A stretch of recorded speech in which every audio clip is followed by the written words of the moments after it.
पण ते धाडस मी केलं. आईल ऑफ स्काय मध्ये शूट केलं. अशा ठिकाणी केलं जिथे बॉलिवूड सुद्धा गेलं नाही. एक सेलिब्रिटी, आज ऍक्टरच्या मेंटल हेल्थ बद्दल कोणीच बोलत नाही. बऱ्याचदा काय होतं माहिती आहे का पुष्कर, की सिनेमा चकचकीत दिसतो, युथफुल वाटतो, ग्लॅमरस असतो, जो आहे सिनेमा. मराठीच्या केसमध्ये आणि जिंदगी मिलेगी तू विषय काढला. तर तशा झोन मध्ये हा सिनेमा जातोय असं तुला वाटतं का? दोन मोठे तगडे सिनेमे समोरासमोर दिसत आहेत. दोन्ही कसे आहेत हे बघितल्यानंतरच कळेल, पण मोठे सिनेमे आहेत. अशा वेळेला पुन्हा तो क्राऊड डिवाइड होतो असं वाटतं का?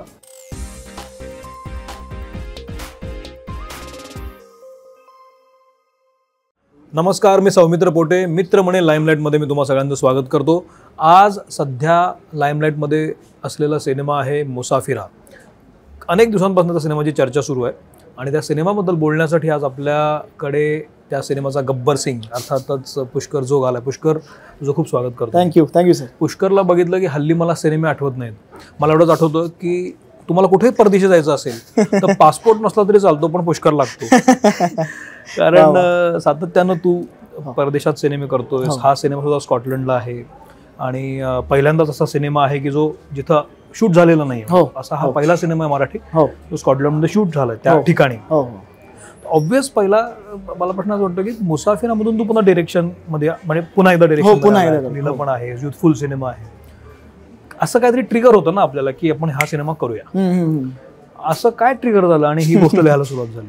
ऍक्च्युली सर दोन गोष्टी ट्रिगर झाल्या. एक म्हणजे ही गोष्ट मला सुचली कोविडमध्ये 2020 जेव्हा बरेचसे लोक, ओळखीचे लोक, मित्र डिप्रेशनमध्ये होते, नेगेटिव्हिटी पसरली होती आणि मी काही मित्रांना गमावलं कोविडमुळे, किंवा काही ॲक्टर, एक फ्रेंड होता ज्यांनी सुसाईड केलं. सो मी 2 महिने हल्लो, एकदम स्टंट झालो की अरे काल मी त्या माझ्या मित्राशी बोललो फोनवर आणि आज तो नाही आहे. पटकन मी माझा फोन उचलला आणि माझ्या शाळेच्या मित्रांना फोन केला. म्हणले अरे तुम्ही कुठे आहात, तुम्ही टचमध्ये राहा. आपण फक्त बर्थडे आला की स्टिकर पाठवतो व्हॉट्सअपला, असं नका करू. भेटा, रात्री केक कापू, धिंगाणा करू, लाईफ जगू. असं उलट म्हणाले नाहीत का की आम्ही टच मध्ये असतो, तूच नसतो? म्हणाले, ते बोलले की तूच मुंबईत आहेस. पण मला जेव्हा जेव्हा वेळ मिळतो सर, मी ते I see to it that मी त्यांना फोन करतो, भेटतो. तर हा एक ट्रिगर पॉईंट होता की एक पॉझिटिव्हिटी निर्माण करायची होती. मी म्हणलं नाही, माझ्या काय आजकालच्या धकाधकीच्या लाईफमध्ये आपण आपल्या मित्रांना, मी म्हणणार नाही विसरलोय, पण दुर्लक्ष होतं कामामुळे.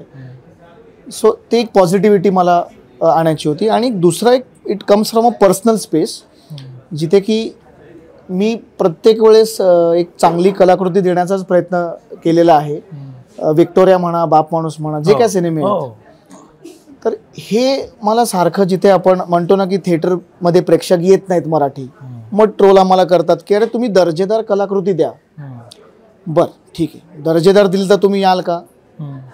तर मी एक दिवस मी माझ्या जिममध्ये वर्कआउट करत असताना, माझा ट्रेनर होता माझ्याबरोबर, आणि आम्ही गप्पा मारत असताना तो म्हणलं सर क्या चल रहा है अभी? नॉर्थ इंडियन होता. म्हणलं की नाही कुछ नहीं सर, 3-4 पिक्चर आ रहे हैं. 3-4 पिक्चर आ रहे हैं? म्हणलं हाँ सर. तो म्हणलं तो आप दुखी क्यों? म्हणलं दुखी नहीं हूँ, मेरे को मजा नहीं आ रहा है. म्हणलं मजा नाही येते मला. तो म्हणलं क्यों? म्हणलं नाही, मला जिंदगी ना मिलेगी दोबारा सारखं काहीतरी करायचं आहे. मला बाहुबली बनवायचं आहे. मराठीसाठी ज्या इंडस्ट्रीनी, ज्या प्रेक्षकांनी मला प्रेम दिलं, मला बनवलं, त्या लोकांसाठी मला काहीतरी करायचं, मराठी इंडस्ट्रीसाठी काहीतरी करायचं. हे बोलल्यानंतर तो माझ्यावर हसला. अच्छा. आणि त्याचं जे हास्य आहे ना, ते मी अजूनपर्यंत विसरलेलो नाहीये आणि विसरणारही नाही. म्हणजे अजूनही छद्मीपणे हसला का? हो, की तुम्ही काय करणार, तुम्ही मराठी इंडस्ट्री काय करणार, जिंदगी ना मिलेगी दोबारा, बाहुबली. मी म्हटलं ठीक आहे, करतो आणि मग दाखवतो. आणि म्हणून जे माझ्या बजेटमध्ये नव्हतं, माझ्या व्हिजनमध्ये होतं, जिद्दीमध्ये होतं, बजेटमध्ये नव्हतं, पण ते धाडस मी केलं. आईल ऑफ स्काय मध्ये शूट केलं. अशा ठिकाणी केलं जिथे बॉलिवूड सुद्धा गेलं नाही. हे एक व्हिजन होतं. पण ते शूट केल्यामुळं, ती जागा शूट केल्यामुळे सिनेमाला किती फायदा झाला? फायदा व्हिज्युअली खूप झाला. देखणं सगळंच दिसतंय, पण मला एवढंही नक्कीच माहिती आहे की नुसतं व्हिज्युअली दाखवून पण फायदा नाही. कॉन्टेंट जोपर्यंत तुमचा स्ट्रॉंग नाही आहे, गोष्ट चांगली नाही, तोपर्यंत काहीच चालणार नाही. सो म्हणलं की ह्याला ह्या अशा लोकेशन्सना साजेसे अशी गोष्ट, असं कॉन्टेंट तो माझ्याकडे 2021 होता. तर म्हणलं की लेट्स गो विथ इट. कारण की आजकाल बरेचसे माझे जे ओळखीचे मित्र आहेत, ही प्रत्येकाची गोष्ट आहे. म्हणजे ही 5 मित्रांची जी गोष्ट आहे, जे 15 वर्षानंतर रियुनियन करतात स्कॉटलंडमध्ये, प्रत्येकाची एक डीप इमोशनल अशी गोष्ट आहे. आणि प्रत्येक जण प्रेक्षकांमधला कोणाला तरी रिलेट करू शकणार आहे की अरे हे तर माझ्यावर घडलंय, हे माझ्या कॉलेजमध्ये झालं होतं, मी आत्ता त्यातनं जातोय. सो ह्या 5 जणांच्या रिलेशनमधले, फ्रेंडशिपमधले डायनॅमिक्स, त्यांचे इमोशन्स, त्यांचे ड्रामा, हे सगळं स्क्रीन प्ले ट्रॅव्हलनी होतो, ट्रॅव्हलनी घडतं. आणि व्हॉट हॅपन्स, एंटरटेनमेंटसुद्धा लक्षात ठेवता सगळं एक मिक्सचर देण्याचा प्रयत्न. याच्यामध्ये तू मगाशी म्हणालास की लार्जर दॅन लाईफ हो सिनेमा करायचा, बाहुबली सारखा, हो जिंदगी मिलेगी हो ना. मला साधारण त्याचा टोन कळला की कसा सिनेमा तुला हवा. एक दुसरा प्रश्न असा वाटतो की मला तुला एक वेगळाच प्रश्न आहे. तू मित्रांची गोष्ट होती, तू मगाशी म्हणालास की लॉकडाऊनमध्ये मी तुझ्या मित्रांना फोन केलेस, तुला मैत्रिणी जास्त होत्या का? हो त्यात सुद्धा मैत्रिणींनाच जास्त फोन केले? हो व्हेरी ऑनेस्ट. पण या सिनेमामध्ये मुली पण जास्त आहेत, म्हणजे मित्रांची गोष्ट होऊ शकली असती. हो होऊ शकली असती, मित्रांची होऊ शकली असती. पण त्यातले एखाद 2 कॅरेक्टर्स जे होते ते माझ्या रिअल लाईफमध्ये माझ्या मैत्रिणी होत्या. ऑब्व्हियस होतं ते. हां. सो मराठीमध्ये आपल्याकडे मुळात बजेट कमी असतं किंवा आपण मोठं बघूच शकत नाही. मग तू असा हा सिनेमा लार्जर दॅन लाईफ आहे असं समजायचं का? सर मला असं म्हणायचं, सिनेमा बनवायला ना पैसे नाही लागत, सिनेमा बनवायला विजन आणि डोकं लागतं. बरेच फिल्म मेकर्स जे फिल्म्स बनवतात त्यांना तुम्ही विचारा की 10 किंवा 15% बजेट ते वेस्टेजमध्येच घालवतात. फिल्म प्रोड्युसर बनणं म्हणजे फक्त पैसे देणं नाही, बी अ स्मार्ट प्रोड्युसर. कुठे पैसे वाचवावे, कुठे खर्च करावे, हे प्रोड्युसरला कळलं पाहिजे. आज मी एवढा अभ्यास केलाय प्रोडक्शनचा की मला कोणी सेटवर फसू नाही शकत की हे जो एवढं रेंट आहे, काय, कुठे बार्टर डील्स करायच्या, कुठे इनफिल्म आणायचं ऑर्गॅनिकली. हे सगळं केल्यानंतर माझं एवढंच होतं, एक विजन आहे, बजेट ओव्हर नाही होऊन द्यायचे, पण जरी झालं तरी I will take the hit. काय होईल, फार तर फार नुकसान होईल, होऊ दे, पण मी काहीतरी दर्जेदार कलाकृती देतोय माझ्या इंडस्ट्रीला, ह्याचा एक अभिमान मला कायम राहील. पुढे 10 वर्षानंतर मी जेव्हा मागे वळून पाहिन असं वाटेल की अरे नाही, कुछ तो बनाया था. चांगला सिनेमामध्ये लॉकडाऊनचे रेफरन्स आहेत? नाही, लॉकडाऊनचा रेफरन्स नाही. म्हणजे हा सिनेमा त्याच्याशी काही संबंधित नाही. ओके. पण वन लाईन काय आहे सिनेमाची, काय सांगतो सिनेमा? वन लाईन सर असं आहे की आपण आयुष्यात सगळेच जण मुसाफिरा असतो, पण ह्या प्रवासात स्वतःचं हॅपी डेस्टिनेशन हे आपल्याला शोधावं लागतं. That is the one line. Everybody, प्रत्येक जण स्वतःच्या शोधात आहे, रिडिस्कवर करतोय स्वतःला. लाईफमध्ये तो खुश आहे का? आज माझं जे कॅरेक्टर आहे फिल्ममध्ये, तो असं एक कॅरेक्टर आहे की तो पर्सनल लाईफमध्ये खूप दुःखी आहे. मॅरेजमध्ये he is very upset, very sad, पण तो व्यक्त होत नाही कारण की त्याला एक मुलगा आहे, व्यक्तच होत नाही. आणि ते सगळं मनात दाबून ठेवतो, लपून ठेवतो. पण त्यांनी त्याच्या मेंटल हेल्थवर किती परिणाम होतो हे त्याला त्याचे मित्र सांगतात. प्रत्येकाची एक गोष्ट आहे. Pooja Sawant is playing an actress, एक सेलिब्रिटी. आज ॲक्टरच्या मेंटल हेल्थबद्दल कोणीच बोलत नाही की अरे एक ॲक्टर कामं मिळवण्यासाठी किंवा टिकून राहण्यासाठी कुठल्या मनस्थितीत जातो, त्याच्यावर काही स्कॅम झालं तर तो काय रिॲक्ट करेल. तर पूजाचं कॅरेक्टर हे आहे. प्रत्येकाची एक गोष्ट आहे. एका दिशाचं काय कॅरेक्टर आहे किंवा पुष्कर? दिशाचं असं कॅरेक्टर आहे की त्या ग्रुपला जोडून ठेवणारा तो फेविकॉल आहे. एक कोणतरी ग्रुपमध्ये असतं की नाही यार, तुम्ही दूर जाऊ नका यार, आपण एकत्र राहायला पाहिजे, युनिटी पाहिजे. हॅपी गो लकी आहे, बबली आहे, पण तिच्या आयुष्यात एक समजा काही ट्रॅजेडी असेल तर ती त्याला कसं समोर जातीये. पुष्कराचं एक असं कॅरेक्टर आहे जे मी खूप रिलेट करतो पुष्कराच्या कॅरेक्टरशी. बिकॉज मी जेव्हा शाळेत होतो, कॉलेजमध्ये पण होतो, तेव्हा मी एका कॉस्मो कॉलेजमध्ये होतो. म्हणजे तिथे बऱ्याच प्रांतातले मुलं होती. तर तिथे मला नेहमी इग्नोर्ड वाटायचं, लेफ्ट आउट वाटायचं. अच्छा.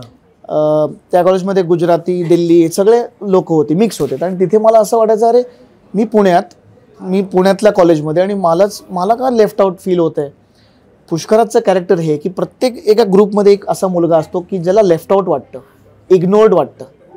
आणि त्याला कधीच भाव देत नाहीत कोणी, की अरे यार तू काय सांगणार, चल ना तू नको बोलू, कोणाला काही सजेस्ट करायचं असेल तर नाही तुझं नाही ऐकायचं आमचं, तर ते डॉमिनेट करतात त्याला. सो ते त्याला तो कसा हँडल करतो, काय काय डायनामिक्स होतात या 5 जणांचे. आणि अजून स्मृतीसारखं कॅरेक्टर कसं काय आलाय, तिला कसं काय कास्ट केलं? मला एक नॉन मराठी कॅरेक्टर हवं होतं, बिकॉज माझी एक मैत्रीण होती नॉन मराठी. खूपच तुझ्या जवळचा सिनेमा. सो एक नॉन मराठी कॅरेक्टर हवं होतं. आणि मी फॉर्च्युनेटली स्मृतीला मी लंडनमध्ये भेटलो बाप माणूसच्या शूटिंग वेळेस. आणि मी तिला विचारलं की आप एक मराठी फिल्म करोगे क्या? ती म्हणली हा क्यों नहीं करूंगी. ती ऍक्टर तर उत्तमच आहे, बिकॉज तिचे साधारण 35 का 40 फिल्म्स भोजपुरीमध्ये झालेत. पण मी म्हणलं एवढंच एक अट आहे की तुला मराठी शिकावं लागेल. आणि ती शिकली. अख्खी स्क्रिप्ट तिचे लाईन्स ती मराठीतच बोलली आहे, शिकली आहे. तिचं कॅरेक्टर तेच आहे, UK मध्ये राहते. आणि आम्ही तिथे जाण्याचं एक कारण तीच आहे की तिच्या आयुष्यात अशी एक गोष्ट घडते की ज्यांनी आम्हा चौघांना वाटतं की नाही आज तिला आपली जास्ती गरज आहे. सो आम्ही रियुनियन तिच्यासाठी प्लॅन करतो. बऱ्याचदा काय होतं माहिती आहे का पुष्कर, की सिनेमा चकचकीत दिसतो, युथफुल वाटतो, ग्लॅमरस असतो, जो आहे सिनेमा. मराठीच्या केसमध्ये आणि जिंदगी मिलेगी तो विषय काढला. तो जो डेफ्ट आहे ना, बिटवीन द लाईन्स आहे, किंवा जी फिलॉसॉफिकल तुम्हाला जर्नी मिळते, ती कुठेतरी लॅक वाटते मला. जेव्हा मी यापूर्वीचे सिनेमे पाहिले तेव्हा गोष्ट छान असते, A पासून Z पर्यंत जाते ती गोष्ट, एक अनुभव चांगला मिळतो. पण जे घुसते ना सिनेमा, विषय जो घुसतो आज आपण त्या सिनेमावर का बोलतोय, कारण तो रिलेट होतो आपल्याला, रिलेट होतो. तर तशा झोन मध्ये हा सिनेमा जातो असं तुला वाटतं का? हो, नक्कीच जातो. पण आजकाल there is a very thin line between की किती सटली ते प्रेझेंट करावं, बिकॉज आपण जास्ती घुसलो तेही प्रेक्षकांना नाही आवडणार. माझ्यासाठी चॅलेंज तोच होता की तुम्ही जर ड्रामॅटिक करताय तर किती ड्रामॅटिक करताय, कारण की आजकाल लोकांना पेशन्स लेवल नाही. आज OTT वर सगळंच अवेलेबल आहे आणि असं कॉन्टेंट खूप बघतात. म्हणतात अरे यार, ज्यावेळेस असं रिॲक्शन येतं त्यामुळे समजायचं की नाही आपका ड्रामा मेलो ड्रामा हो गया. सो मी प्रयत्न केलाय की तो बॅलन्स ठेवायचा, की जास्ती ड्रामॅटिक पण नको वाटायला आणि सटली मला जे म्हणायचंय ते बोलून जावं. या सिनेमाच्या रिलीजची काय तयारी आहे, कितपत कुठे रिलीज होणार? रिलीज महाराष्ट्रावर रिलीज तर होणारच आहे, याशिवाय दुबईमध्ये रिलीज होतोय त्याच दिवशी, अमेरिकेत रिलीज होतोय. सो ही तयारी मी दुबईमध्ये क्राऊड आहे आपला एवढं बघणार? हो हो, खूप क्राऊड आहे. मी बाप माणूस सुद्धा तिथे रिलीज केली होती. सो त्याच डिस्ट्रीब्युटरकडे मी ही फिल्म त्यांच्या थ्रू रिलीज करतोय. अमेरिकेमध्ये एक महेश नावाचे डिस्ट्रीब्युटर आहेत जे मराठी फिल्म्स प्रमोट करतात आणि मराठी फिल्म्स रिलीज करतात. सो त्यांच्या थ्रू आय गेस 25 का 30 थिएटरमध्ये अख्ख्या अमेरिकेत ही फिल्म रिलीज होती. वा. याच्यामध्ये 2 तारखेला जो सिनेमा रिलीज आहे त्याच्या तुझं स्टेटमेंट पण मी बघितलं. त्या दिवशी श्रीदेवी प्रसन्न पण सिनेमा, सई आणि सिद्धार्थ पण मोठे कलाकार आहेत, तुम्ही पण खूप मोठी फौज घेऊन येत आहे. 2 मोठे तगडे सिनेमे समोरासमोर दिसत आहेत. दोन्ही कसे आहेत हे बघितल्यानंतरच कळेल, पण मोठे सिनेमे आहेत. अशा वेळेला पुन्हा तो क्राऊड डिवाइड होतो असं वाटतं का? अर्थात होईल, अर्थात 100%. आणि मला खूप खूप खंत आहे ह्या गोष्टीची आणि राग सुद्धा आहे. मी म्हणूनच मला माहिती होतं की 2 फेब्रुवारीला कुठली हिंदी फिल्म नाही आहे, साऊथ इंडियन फिल्म नाही आहे, ना इंग्लिश फिल्म आहे, म्हणून मी 2 फेब्रुवारी खास करून निवडली. आणि मला माहिती होतं की कोण ना कोणतरी येणारच त्या तारखेला. त्यामुळे मी 3 महिने आधी एक प्लाझा थिएटरमध्ये छान असं 22 फुटी पोस्टर करून मी अनाऊन्स केलं की बाबा आम्ही येतोय, तुम्ही येऊ नका 2 फेब्रुवारीला. पण तसं नाही झालं. आम्ही अनाऊन्स केलं आणि त्याच्या 2 दिवसानंतर श्रीदेवी प्रसन्न ह्यांनी पण अनाऊन्स केलं की आम्ही 2 फेब्रुवारीला येतोय. मला खूप वाईट वाटलं. मी त्यांच्या निर्मात्यांचा फोन नंबर घेतला, त्यांना कॉल केलं. मी म्हटलं सर असं असं आहे, माझी फिल्म पण येणार आहे आणि मला बॉक्स ऑफिस खूप हां, आणि तसेही मराठीला स्क्रीन्स कमी मिळतात, टायमिंग्स एकदम विचित्र मिळतात. जर मी तुमचे 100 शोज खाईन, तुम्ही माझे खाणार, मराठी आपलंच नुकसान आहे. So I humbly request you की तुम्ही 1 आठवडा पुढे या. आणि ते मला ब्लंटली नाही म्हणले. ते said no, we are stuck to our date. So I said okay. मी म्हणलं की ठीक आहे, असंच करायचं असेल तर मग आता मी काहीच करू शकत नाही, बिकॉज इट इज डेमोक्रेसी, कोणाला थांबवू नाही शकत नाही. पण हां, खंत मी प्रत्येक ठिकाणी व्यक्त करीन आणि राग सुद्धा प्रत्येक ठिकाणी व्यक्त करीन. पर्याय दिसतो तुला? पर्याय मी काढला होता सर, मी फोन केला होता. माझ्यात काही इगो नाही. मी केला होता फोन. आता हे आधी केलं पाहिजे होतं. एकूण हे जे गणित आहे इतक्या सिनेमांचं, हे ह्याला काहीतरी एक सिस्टीम असायला पाहिजे असं वाटतं तुला? हो, असायला असू पाहिजे. शकेल? हो, असायला पाहिजे. म्हणजे मी मागच्या एका इंटरव्ह्यूमध्ये बोललो होतो की आज मल्याळी इंडस्ट्री, केरळा फिल्म इंडस्ट्रीमध्ये स्पेसिफिक त्यांच्यासाठी मल्टिप्लेक्सेस आहेत, फक्त त्यांच्या फिल्मसाठी. मग आपल्या महाराष्ट्रामध्ये एवढं समृद्ध महाराष्ट्र आहे आपलं, मराठी फिल्म्स एवढ्या मोठ्या आणि दर्जेदार आहेत, मग आपला महाराष्ट्र हे का नाही करू शकत की सेपरेट मराठीसाठी फक्त मल्टिप्लेक्सेस का नाही होऊ शकत? किंवा असं पण असेल की जरा मी अनाऊन्स केली आधी तर एथिकली त्यांनीच ती फिल्म त्या दिवशी लावायची, दुसऱ्यांनी नंतर यावं एथिकली. सो असं काहीतरी केलं पाहिजे. सिनेमाची संख्याच कमी व्हायला पाहिजे असं वाटतं का तुला? कुणाला अडवणार सर आपण? आज पहिलं म्हणजे महाराष्ट्र गव्हर्नमेंटनी सबसिडी बंदच केली पाहिजे.